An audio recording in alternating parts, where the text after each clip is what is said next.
Bonjour à toutes et à tous.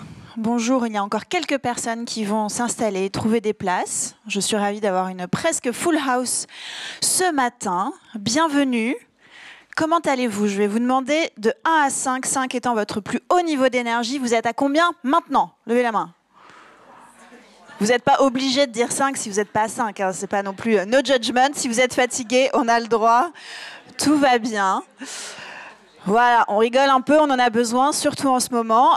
Donc bienvenue à cette session. Cette session, on va parler de plein de choses. On va parler de biais cognitifs, on va parler de search, on va parler de parcours d'achat et on va aussi essayer de trouver des manières un peu fun d'aborder la chose. Je suis Alicia, c'est moi. Je travaille chez Google, je suis Head of Consumer Insights. Qu'est-ce que ça veut dire? Ça veut dire que j'ai la chance de diriger une équipe de planeuses stratégiques et notre métier, c'est d'analyser l'évolution des comportements de consommation en regardant ce que les gens cherchent sur le moteur de recherche et aussi cherchent et regardent sur YouTube. Donc on passe beaucoup de temps à analyser des recherches, à regarder du contenu sur YouTube et à voir émerger des tendances. Et une tendance qui ne vous aura certainement pas échappé et qui, contre toute attente, n'est pas en décélération, c'est la question de la difficulté du choix. Comment choisir? Est-ce que dans cette salle, il y a des personnes qui récemment ont fait cette recherche? Comment choisir quelque chose? Ah, pas beaucoup.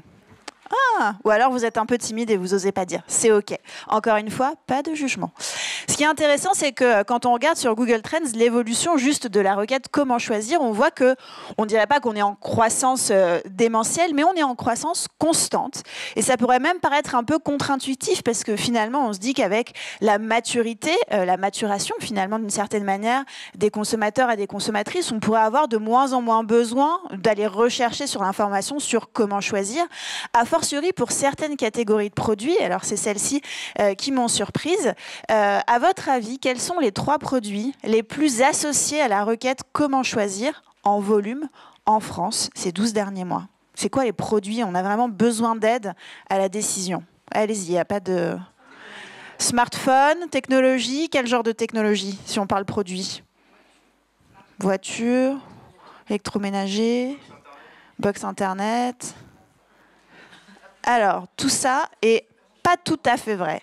Les 3 produits qu'on recherche le plus, les plus associés à la recherche comment choisir, c'est les aspirateurs. Alors, c'est pas les lits, mais j'ai pas trouvé un chouette gif de matelas, mais c'est matelas. Et c'est laptop. Donc quelqu'un avait dit électronique, en effet, et c'est plus précisément les ordinateurs portables. Donc ça, c'est vraiment les 3 catégories de produits qu'on associe le plus en volume à la requête comment choisir. Et donc on a toujours besoin d'aide pour savoir comment choisir. Et aujourd'hui, j'ai partagé avec vous plusieurs choses, et notamment les enseignements d'une étude que nous avons lancée il y a 3 ans et réactualisée là très récemment, qui s'appelle Decoding Decisions, et dont l'objectif est de d'abord réinventer un peu la manière dont on pense le parcours d'achat et de sortir de cette vision souvent un peu caricaturale de ce funnel qui ressemble à une pyramide inversée qui est très rationnelle et où étape après étape de l'awareness jusqu'à la considération et l'achat, on finit par acheter quelque chose, proposer une vision peut-être un peu différente. Et puis aussi, essayer de comprendre qu'est-ce qui va venir influencer dans le parcours d'achat les consommateurs et les consommatrices en utilisant quelque chose aussi d'un peu différent qui sont les sciences comportementales. Et donc, on va voir ça ensemble dans les 20-25 prochaines minutes. On aura du temps à la fin pour les questions, donc n'hésitez pas, si vous en avez, à les noter et on les pose à la fin si ça vous va. Donc le parcours d'achat, il y a 3 ans, nous nous sommes associés, Google s'est associé avec une entreprise indépendante qui s'appelle The Behavioral Architect. Et notre objectif, c'était déjà de se dire, OK, quand on regarde le parcours d'achat, comment est-ce qu'on peut trouver une manière un peu différente de visualiser en fait ce parcours d'achat? Et donc la conclusion à laquelle on est arrivé, c'était qu'une visualisation intéressante de ce parcours d'achat, c'est ça. Donc en fait, un parcours d'achat, il y a certains éléments, certains invariants. Et par exemple, dans ces invariants, il y a souvent un déclencheur. Enfin, il y a toujours un déclencheur. Ce déclencheur peut être varié. Ça peut être « j'ai besoin de remplacer mon laptop » ou « j'ai envie d'avoir un nouveau rouge à lèvres ». En tout cas, on a toujours un déclencheur, le trigger, en bon anglais. Et on a toujours une transaction. Sinon, le parcours d'achat n'est pas fini. Cette transaction, elle peut avoir lieu online, offline ou peu importe. En tout cas, il y en a une. Et ce qui est intéressant, c'est qu'est-ce qui se passe entre les deux? Eh bien, entre les deux, c'est un peu le chaos. c'est cet espace un peu chaotique, on pourrait presque dire bordélique, entre le déclencheur et l'achat. Et on lui a donné un nom, on l'a appelé le messy middle, le milieu, alors j'ai pas de traduction parfaite en français, le milieu chaotique, on va dire, pour être correct. Mais donc ce messy middle, entre le déclencheur et l'achat, on a essayé de comprendre qu'est-ce qui se passait dedans. Et finalement, on est arrivé à la conclusion que ce messy middle, c'est une alternance entre deux postures de consommation, deux postures de recherche. On a une posture qui est celle de l'exploration. On va être en posture ouverte, on va rechercher à ajouter plus de marques à notre panier de considération d'une certaine manière. Et puis, on va avoir ensuite des phases d'évaluation. Et là, c'est là qu'on va être en mode comparaison, qu'on va aller sur les pages produits, qu'on va se dire est-ce que c'est ça ou est-ce que c'est ça. Et en réalité, il est très rare que notre parcours d'achat se limite à une exploration et une évaluation. On fait souvent des allers-retours, parce que quand on est dans la phase d'évaluation, on va tomber sur autre chose. On va se dire « Ah, mais finalement, peut-être que ça, c'est intéressant aussi », et le rajouter à notre exploration. Et donc, c'est pour ça qu'on représente dorénavant, nous, le parcours d'achat sous cette forme, qui est donc cette alternance pas infinie, mais qui peut être plus ou moins longue en fonction des choses qu'on achète, entre exploration et évaluation, ce mouvement de balancier. Et ce parcours d'achat lui-même se joue sur une toile de fond, qui est ce qu'on appelle donc exposure ou exposition en français, qui n'est pas uniquement la notoriété de marque dans un sens publicitaire, c'est pas juste avoir entendu parler d'un produit parce qu'on a vu la pub, mais qui peut être beaucoup plus large que ça. Une conversation avec un ami, quelqu'un qu'on a entendu parler d'un produit ou d'une marque dans un bus. Donc l'exposition est beaucoup plus large que la simple notion de notoriété publicitaire. Et au final, un dernier élément sur lequel on travaillera dans les prochains mois ou années, c'est l'expérience qui vient accompagner cette transaction et qui va être très importante parce que cette expérience, elle va beaucoup conditionner nos prochains parcours d'achat. Évidemment, si elle est bonne ou moins bonne, ça va impacter la manière dont on va rechercher cette même catégorie de produits dans le futur. Donc voilà comment on pose en fait le cadre de ce qu'on va vous présenter après, notre nouvelle vision du parcours d'achat, ce messy middle décodé. Et ce qu'on a voulu faire donc, c'est comprendre comment les biais cognitifs, en tout cas certains biais cognitifs, c'est-à-dire certaines manières dont notre cerveau va essayer de trouver des raccourcis pour prendre rapidement des décisions, comment certains de ces biais vont impacter notre comportement dans ce qu'on appelle donc ce messy middle. Et on s'est penché sur 6 biais principalement, que je vais vous expliquer là. Le premier, c'est le biais d'autorité, et vous allez voir après des exemples qui vont rendre tout ça concret, donc ne vous en faites pas, ça n'a pas resté abstrait. Le biais d'autorité, c'est est-ce que j'ai une source légitime et crédible qui me dit que c'est un bon produit? Par exemple, c'est recommandé par 60 millions de consommateurs. Biais d'autorité. Le pouvoir de la gratuité, c'est pas le prix, attention, c'est est-ce qu'on m'offre quelque chose en plus du produit que j'achète. Par exemple, un mois d'abonnement à magazine en plus des 12 mois que je paye. Le biais de rareté, c'est est-ce qu'il y a beaucoup ou pas beaucoup de stocks disponibles? Parce qu'on pourrait avoir tendance à penser que ce qui est rare est désirable, et donc j'ai plus envie de choisir quelque chose qui est peu disponible que très disponible. Et c'est intéressant parce qu'on va voir que cette intuition n'est pas toujours vraie dans la réalité. La preuve sociale, est-ce que c'est recommandé par des gens en qui j'ai confiance, qui ne sont pas forcément des institutions, mais ça peut être des amis. Donc typiquement, les notations sur TripAdvisor ou sur Airbnb sont une forme de preuve sociale. Les heuristiques catégorielles, celui-là est un peu moins explicite, mais en gros, c'est toutes les caractéristiques produits qui vont me permettre de savoir rapidement si quelque chose me convient ou pas. Par exemple, est-ce qu'un produit est bio ? C'est un heuristique catégoriel. Est-ce qu'un produit est fait pour les cheveux frisés? Donc en fait, ça peut être une infinité de choses, mais en tout cas, ce sont des petits éléments, des attributs du produit qui vont me permettre de savoir est-ce que c'est bon pour moi ou pas, est-ce que c'est ce que je recherche ou pas.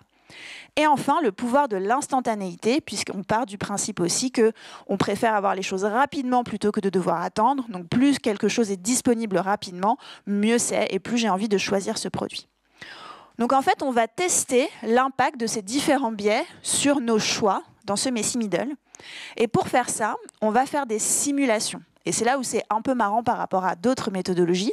En fait, on a pris des gens qui étaient in-market, c'est-à-dire qui voulaient acheter certaines catégories de produits, et on les a mis dans un environnement contrôlé, donc devant des ordinateurs contrôlés où ils ne pouvaient pas faire ce qu'ils voulaient.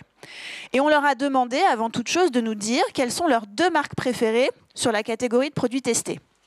Par exemple, pour les voitures, c'est quoi vos 2 marques préférées de voitures, la première et la deuxième dans l'ordre? Et ensuite, on leur a montré des descriptifs de produits, de voitures là en l'occurrence, ou on verra d'assurance auto en l'occurrence.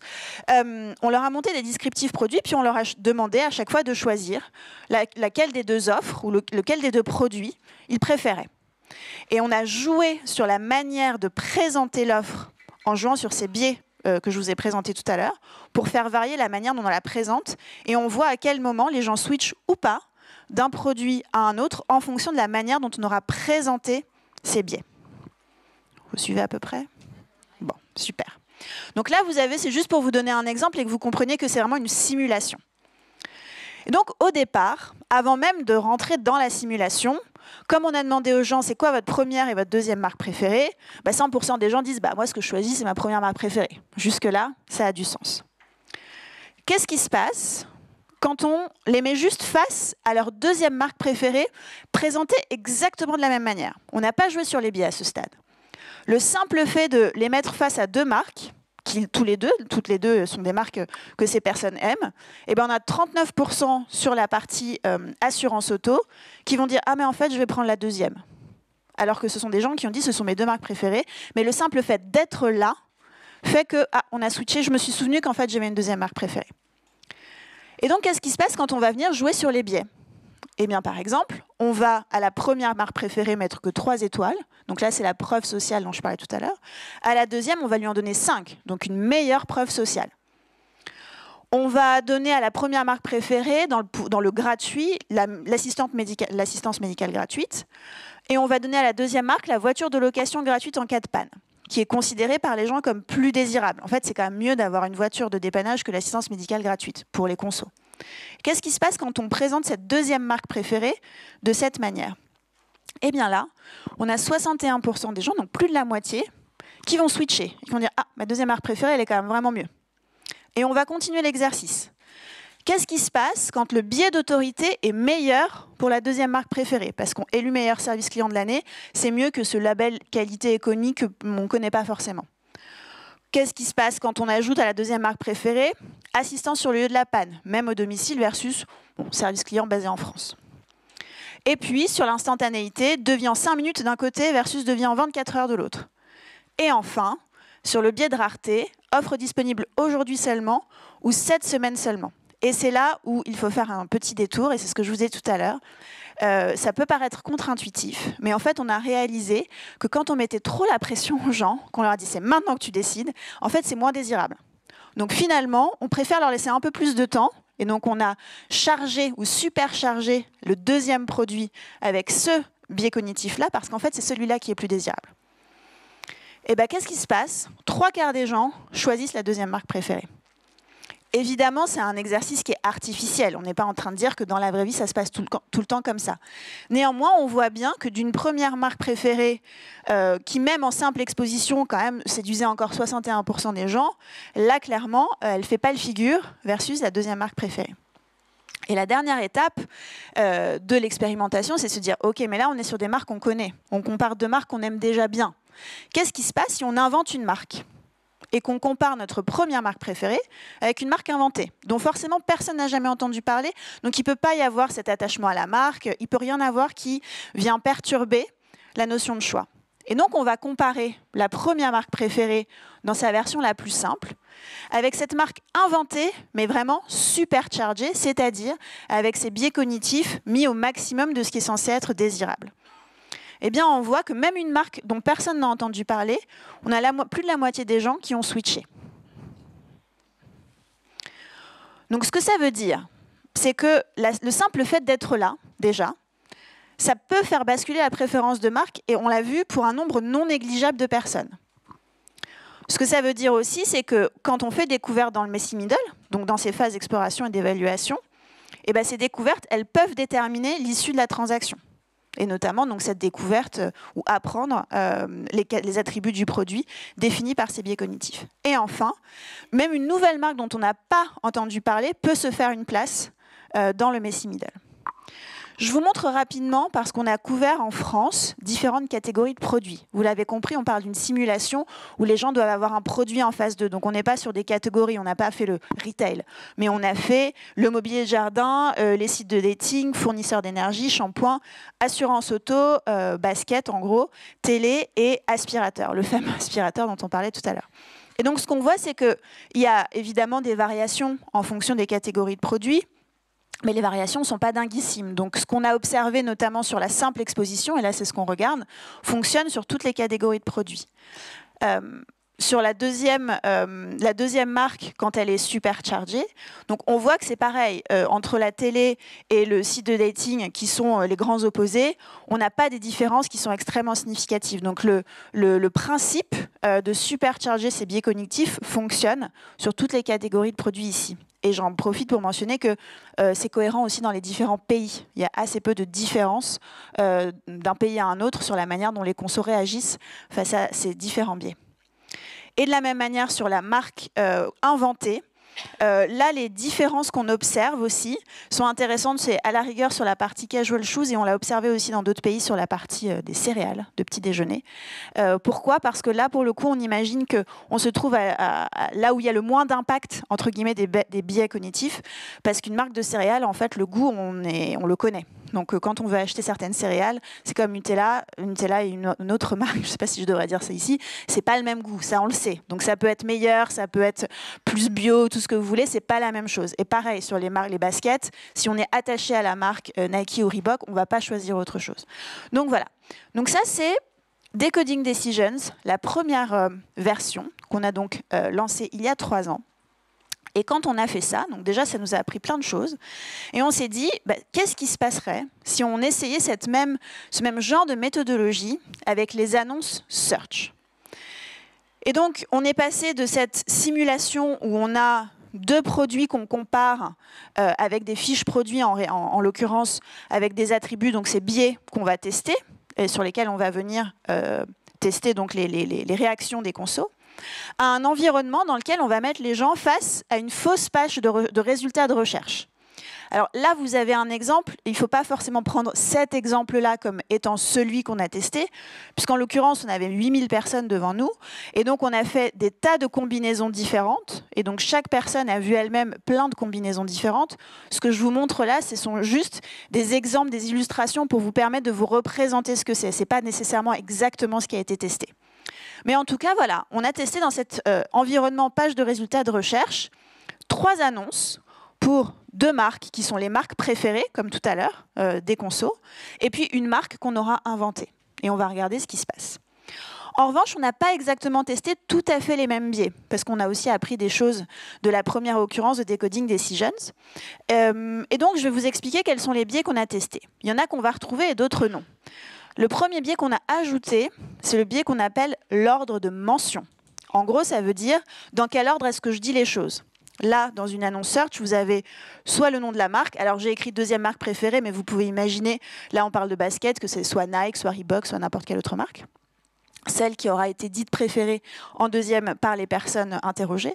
Et là, vous avez un petit texte, les dernières baskets tendances. Donc, qu'est-ce qui se passe si on écrit le texte en premier et la marque en 2e, ou qu'on inverse, qu'on met la marque en premier, le texte en 2e? C'est ça l'ordre de mention. L'ordre de mention n'est jamais neutre. Faites l'exercice. Je suis une passionnée de langage inclusif et de langage de manière générale. Si vous avez des couples autour de vous et que vous parlez de ces couples, en général, quand vous parlez de ces gens, vous allez dire en premier, la plupart du temps, le prénom de la personne qui vous est le plus proche. Et donc ça, c'est une manière de voir que l'ordre de mention n'est pas neutre. Autre biais, donc le pouvoir de la gratuité. Celui-là, on en a parlé tout à l'heure. Le biais d'autorité, on en a parlé également. Et l'effet pratfall, ça on l'a testé, mais on ne l'avait pas testé dans la première version. L'effet pratfall est hyper intéressant. C'est quoi? C'est une forme de, on appelle ça presque une forme d'honnêteté brutale, de brutale honesty ou de transparence radicale. C'est de dire, je sais que mon produit n'est pas le meilleur sur un attribut, en revanche, sur un autre, vous n'allez pas être déçu. Donc ça peut prendre plein de formulations différentes, mais par exemple ici, en voyant nos prix, vous allez oublier qu'on ne peut pas vous livrer dès demain. Donc en gros, j'assume que ma livraison n'est pas ultra rapide. En revanche, ça me permet de mettre en avant qu'un autre attribut de mon offre, lui, est hyper intéressant. C'est ça qu'on appelle l'effet pratfall. C'est se dénigrer un peu pour mieux se mettre en valeur. La preuve sociale, donc qui passe à la fois par les ratings, le nombre d'avis et puis éventuellement des phrases comme c'est les baskets préférées 18-24. Et un dernier élément qu'on a testé, c'est l'aversion à l'ambiguïté. En gros, quand on est un conso, on veut être sûr qu'on fait le bon choix. Et là, quand on veut découvrir notre vaste gamme de baskets, ça nous rassure un peu parce qu'on se dit c'est pas les seules baskets que je peux choisir, il y en a d'autres. Donc on a testé l'aversion à l'ambiguïté. Et qu'est-ce que ça a donné? Donc quand on teste tout ça, donc là c'est l'exemple basket, mais je vais reprendre les résultats pour la France assurance auto. Et de toute façon, vous les aurez tous sur les charts récap à la fin. Donc on a la meilleure, d'une certaine manière, exécution de l'annonce search la plus efficace du point de vue des sciences comportementales, c'est une qui se rapproche de ça. Donc dans l'assurance auto, on n'a pas testé la dimension gratuité, parce qu'en fait ça donnait des résultats qui étaient assez peu concluants. Les gens s'en fichaient du gratuit sur l'assurance auto. Mais donc voilà, c'est l'assurance préférée des blogs auto. Le devis n'arrivera pas tout de suite, par contre on aura la meilleure offre. L'assurance favorite des jeunes conducteurs, découvrez nos meilleures offres d'assurance automobile avec la marque en premier, l'assurance auto à prix très compétitif en deuxième. Donc ça c'est la version la plus aboutie. Et donc dans un environnement de simulation, qu'est-ce qu'on a fait ? Donc on a mis ces annonces dans différents ordres avec ces biais plus ou moins donc chargés, c'est-à-dire explicités ou montrés de manière plus ou moins désirable. Donc là, vous avez par exemple, encore une fois, une illustration, hein, pas un extrait de la simulation, mais une illustration, où vous avez la deuxième marque préférée qui est en troisième position, puisque c'est la grande nouveauté de cette deuxième itération, c'est qu'on introduit l'idée d'ordre. Là, on n'est pas sur des trucs côte à côte, on est vraiment sur l'ordre dans la page de recherche, dans la page de résultats. Et donc la deuxième marque préférée est en troisième position avec le même texte d'annonce. Donc la première et la deuxième, première marque, deuxième marque, c'est le même texte. Donc c'est un peu la version du début. On avait les deux offres côte à côte et on mesurait juste l'impact de l'exposition. Donc là, c'est ce qu'on fait là. Et la marque inventée, on l'a mise au milieu, mais vraiment, d'une certaine manière, la manière la moins désirable possible pour pas que ça vienne interférer avec le reste. Et donc ce qu'on voit, donc là vous voyez tout de suite toutes les catégories qu'on a testées. Donc presque les mêmes, on les a pas toutes là, mais donc la surassurance auto que vous avez au fond, le simple fait d'être là a fait que 30% des gens se sont dit tiens, même en troisième position, avec le même texte d'annonce, je vais choisir ma deuxième marque préférée. Et c'est vraiment important parce que cette idée d'ordre, de ranking sur la page de résultats, elle est très importante en l'occurrence pour les annonceurs. Deuxième chose, donc on a pris la deuxième marque préférée, on l'a laissée en dernière position, mais on l'a fait en version superchargée, c'est-à-dire la meilleure exécution possible que je vous ai montré tout à l'heure, avec les biais qui sont censés être les plus efficaces dans leur formulation les plus efficaces. Et qu'est-ce qui se passe quand on fait ça ? Eh bien sur Assurance Auto, je ne sais pas pourquoi il n'est plus en dernière position, mais on a plus de la moitié des gens qui ont switché et qui se sont dit « Ah, je vais aller vers ma deuxième marque préférée, même si elle est en troisième position, parce que, en tout cas, on imagine, parce que c'est celle qui est présentée de la manière qui me convainc le plus, qui me rassure le plus, du fait de l'utilisation de ces biais cognitifs. » Et on voit des différences, hein, pour le coup. Toujours, on retrouve un peu nos casual shoes où c'est plus difficile de faire basculer les gens, pour cette raison notamment qu'il y a une notion de brand love sur les sneakers qu'on ne retrouve pas sur l'assurance auto. On imagine qu'on a moins d'attachement à la marque que dans d'autres secteurs. De même, sur le shampoing, ça paraît assez logique aussi qu'il y ait une notion de marque qui est importante. Et dernière étape, qu'est-ce qui se passe quand on met une marque inventée ? Et donc là, on a pris la marque inventée, on l'a gardée en deuxième position, et c'est à elle qu'on a donné la meilleure exécution de l'annonce search. Et donc la deuxième marque préférée, on lui a donné l'exécution très très faible, de manière à ne pas interférer. L'idée, c'était vraiment de la comparer avec la première. Donc la première a un texte moyen, on va dire, et la marque inventée a une exécution qui est censée être la meilleure. Et bien là, on voit bien que sur Assurance Auto, pareil, on a un peu moins de la moitié, 42% des gens qui ont basculé. Et on voit d'ailleurs que sur Casual Shoes, là, la marque inventée, elle ne performe pas particulièrement bien, même si elle est très bien représentée, en tout cas très bien décrite, de manière a priori désirable. Mais sur l'assurance auto et encore plus sur l'énergie, on voit que l'impact de la marque n'est pas suffisamment fort pour en tout cas la moitié des personnes qui ont basculé vers cette autre marque inventée, mais a priori très bien présentée. Et donc, qu'est-ce que ça nous apprend? Eh ben déjà qu'on peut avoir intérêt à revoir ces annonces. Et là, je ne parle pas que du search, je parle même des annonces qui peuvent être inspirées par la première phase de Decoding Decisions que je vous ai montré tout à l'heure, par le prisme des biais cognitifs. Je vous donne juste quelques exemples concrets pour que vous vous rendiez compte de ce à quoi ça peut ressembler en termes d'exécution créative, d'exécution publicitaire. Donc là, vous avez une pub LSEV. Par exemple, on met clairement en avant la preuve sociale, avec les notes, fini les frisottis, j'adore, et même censé être verbatim de conso. Là, vous avez, pareil, award winning, on est sur la preuve d'autorité qui est mise en avant dans la créa. Ici, vous avez un exemple plus search, échantillon offert. Donc là, on joue sur la gratuité. Ici, vous avez le stock limité. On joue sur le biais de rareté, même si on a vu qu'il faut faire attention avec le biais de rareté, parce que parfois, si on est trop rare, ça nous fatigue un peu et on va chercher des alternatives.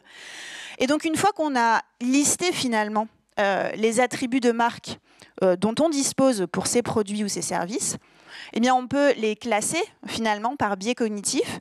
Et puis, on peut se demander après, mais comment est-ce que je pourrais les traduire dans mes annonces publicitaires, dans mes créas, publicitaires d'ailleurs ou pas, dans la manière dont même dans mes fiches produits, en réalité, je mets en avant mes produits ou mes services.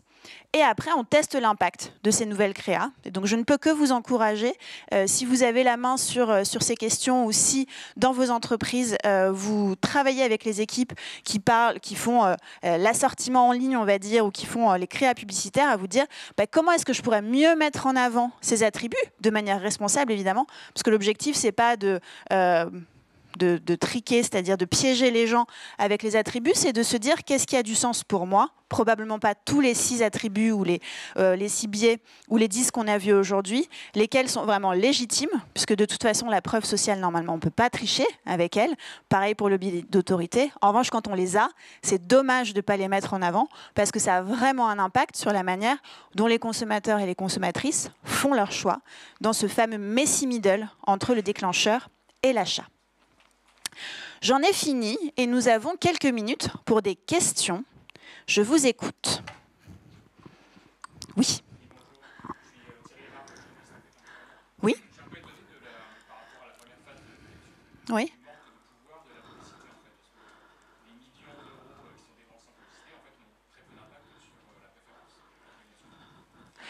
Alors, qu'est-ce qui vous fait dire? Ouais. Alors, donc la question que vous posez, c'est celle de vous êtes étonné par l'absence d'impact de la publicité. Qu'est-ce qui vous fait dire? Parce que là, on est dans un environnement, dans la partie search, en l'occurrence, même pas publicitaire. On n'a pas le petit logo qui nous dit c'est une annonce ou c'est pas une annonce. On est juste sur la notion de ranking. On pourrait presque faire cet exercice avec un produit qui n'est pas un produit à vendre, mais avec un musée, avec un... Ouais. C'est pas ce qu'on a testé en réalité, puisque... Ouais. Oui, sauf que pour que cette marque inconnue arrive à autant de performance, il faut qu'elle soit visible. Et c'est là où la publicité a un impact. Donc la question n'est pas tellement celle de, à mon sens en tout cas, n'est pas tellement celle de savoir est-ce que la pub a eu un impact ou pas, mais qu'est-ce que la pub permet d'accomplir en termes d'exposition justement des consos à cette manière de présenter son offre ou de ne pas présenter son offre. Et donc là, quand on était dans cet environnement simulé, on était plutôt dans un environnement qui ressemblait à un environnement e-commerce d'une certaine manière, où la publicité ne rentrait pas en considération, puisque c'est comme si on avait 2 fiches produits l'une à côté de l'autre. Et là, en fait, on n'a pas mesuré l'impact de la publicité, puisqu'on a fait venir cette marque inconnue, qui, si elle avait voulu, dans un environnement pour le coup vraiment publicitaire, être présente, aurait forcément dû travailler sa publicité, enfin, sa visibilité et son exposition par le biais publicitaire. Donc pour moi, en fait, on ne répond pas tellement à cette question avec cette méthodologie, on montre autre chose, qui est que si on était toutes choses égales par ailleurs, et donc tous investissements presque publicitaires égaux par ailleurs, voilà quel serait l'impact de la manière dont je présente mon produit aux utilisateurs et utilisatrices.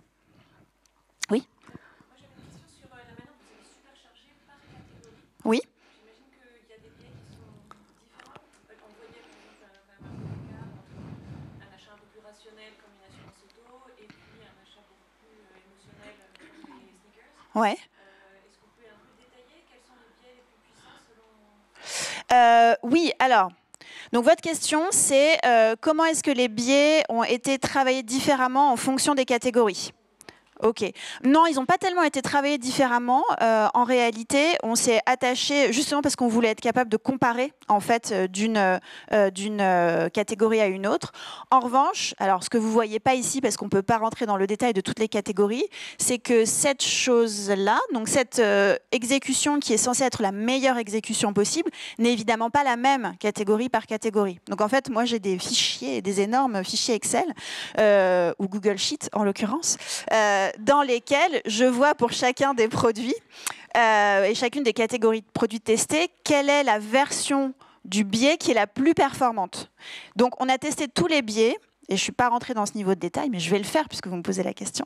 Chacun des biais, en fait, on les a testés même à 3 niveaux différents. Une exécution très simple, une exécution moyenne, une exécution forte. Typiquement, l'assurance préférée des blogs automobiles, je crois que c'est l'exécution moyenne.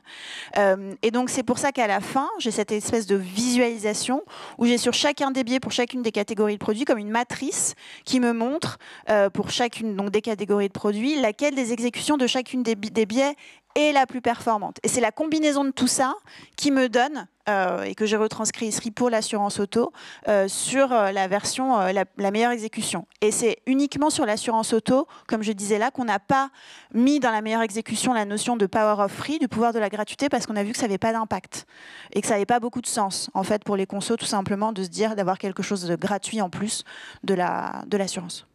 Voilà. Oui. Alors, tout au début, le messy middle, c'est juste une manière de dire que ce qui se passe entre le déclencheur d'un achat et la transaction elle-même est un peu chaotique. Donc, ce n'est pas un chemin direct entre je veux acheter quelque chose, j'y vais, j'achète. Mais entre ces deux moments-là, il y a des moments un peu plus difficiles, disons, du point de vue conso, où on va chercher, on va évaluer, on va revenir en arrière. Et c'est ça qu'on a voulu transcrire par cette notion graphique un peu de c'est un peu chaotique, c'est un peu brouillon en fait. Parce qu'on n'a pas une forme de comportement linéaire, rationnel, toujours le même quand on veut acheter un produit. Il y a une question là. Est-ce que on a parlé du niveau d'engagement que chaque type d'achat peut amener? Par exemple, acheter un aspirateur, un laptop ou une paire de baskets, c'est pas le même engagement pour un consommateur. Est-ce que ces niveaux d'engagement, vous l'avez mesuré et ça peut changer les résultats? Par exemple, la marque préférée peut finalement rester en première position parce que l'achat est plus engageant. Ouais. Est-ce que ça, c'est une notion que vous avez étudiée? Alors la question c'est, est-ce qu'on a mesuré les différences par catégorie de produits en fonction de l'engagement qu'on imagine, notamment par rapport au prix, de ce que je comprends de votre question? Non, on ne l'a pas mesuré ici. En revanche, justement, ce qui est dans les tuyaux et qu'on va mesurer, qu'on va essayer de mesurer dans les prochaines versions de Decoding Decisions, c'est l'impact de l'exposition. Donc là, ça rebouclera sur la première question sur la notion publicitaire aussi. Et c'est l'impact de l'expérience, donc décoder l'expérience. Sur la marque, en fait, ce qui est intéressant avec cette étude, c'est que ça montre deux choses. Ça montre à la fois, quand on est une marque établie, qu'il faut protéger d'une certaine manière. Alors, pour le coup, ces investissements publicitaires, il ne faut pas se reposer sur ses lauriers parce qu'une marque qui arrive de nulle part peut en fait venir nous challenger. Mais ça montre aussi que du point de vue d'une marque challenger, il peut y avoir de l'espace si on est très malin sur la manière dont on présente ses produits et qu'on utilise encore une fois de manière responsable ses biais pour bien mettre en avant son offre ou son service. Mais donc l'engagement, on l'a pas vraiment mesuré, enfin on l'a pas mesuré de cette manière-là. En revanche, comme je disais tout à l'heure, dans la manière dont on voit les résultats, on commence à intuiter qu'en fonction, alors je ne sais pas si c'est nécessairement le prix d'ailleurs, mais de l'attachement qu'on peut avoir à certaines marques pour des raisons qui sont plus émotionnelles ou irrationnelles, on commence à voir émerger des différences. Ça sera probablement mesuré dans les prochaines itérations de cette étude. Alors il y a plein de questions, je ne sais pas en termes de timing comment on est. On peut encore prendre 2 minutes, de ce que je comprends. Alors une question tout au fond.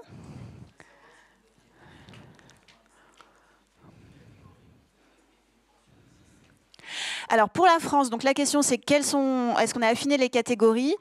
Pour la France, on n'a fait que les 6 que je vous ai montrés là. En revanche, on a sur d'autres pays couvertes certaines fois les mêmes et certaines fois d'autres. Et comme je vous le disais, finalement d'un pays à un autre, on voit assez peu de différence dans les comportements parce que les biais cognitifs, ça fait appel à autre chose, c'est pas forcément extrêmement culturel.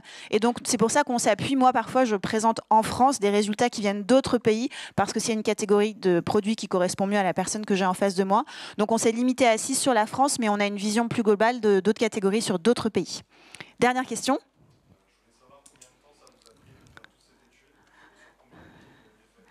Alors, combien de temps et sur combien de pays on a fait cette étude? Alors, cette étude, elle a été menée en interne chez Google, donc avec ce partenaire qui est The Behavioral Architect. Et ça a été assez long. Je n'ai personnellement pas pris parti. Je n'étais pas dans l'équipe de travail depuis le début, donc je ne saurais pas dire exactement combien de temps. C'est sûr que c'était au moins 1 an, mais moins non, mais je ne sais pas combien de temps en plus éventuellement. Sur la partie Supercharging Search, en fait, ça a été un peu un travail continu finalement depuis la sortie il y a 3 ans de la première itération.